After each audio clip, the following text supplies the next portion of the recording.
wie het maar rustig waar. En als dan de zinnen erbij komt, is het gelijk warm en hij weer het gevoel weer simmer en krijgt het waarlijk wat een zoel karakter. Joen is het nog droeg, maar eerst nog zo'n 20 of 21 graden. Letter joen en vannacht het ruimwetter, maar letter in de nacht de eerste buien kon ze op Tonger in het waardgebied.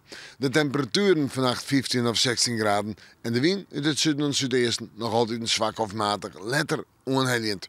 Morgen, een yesdag, zou ik ook een mol nemen. Maar wat temperatuur onbelangrijk net, 20, 21 graden, is even wat zin in de maandtijd, in de middag, aan het begin van juni. Maar verder is buien, we komen ze op Tonger. Hagel, windstichten, soms een protte wetter. De kinderen plakken meer dan 30 mm vallen. En dan nog die hudde wind uit het zuidwesten mooi. Dus een duidelijke waarschuwing van de wettersporter. En het advies is van middernacht toch wel van het wetter aanwijzen.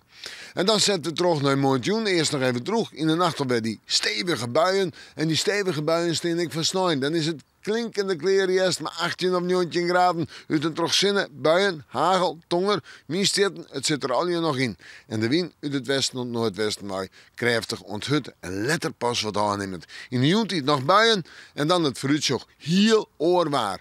Manje, droeg, rustig en 20 graden. Tiesje, flink wat zinnen, 22 of 23 graden. Zat nou lekker droeg waar en waasje een enkele bui, maar wel een simmertemperatuur om er bij de 22 of 23 graden heen. En we moeten morgen maar weer even in het dan eerste gewaarsje.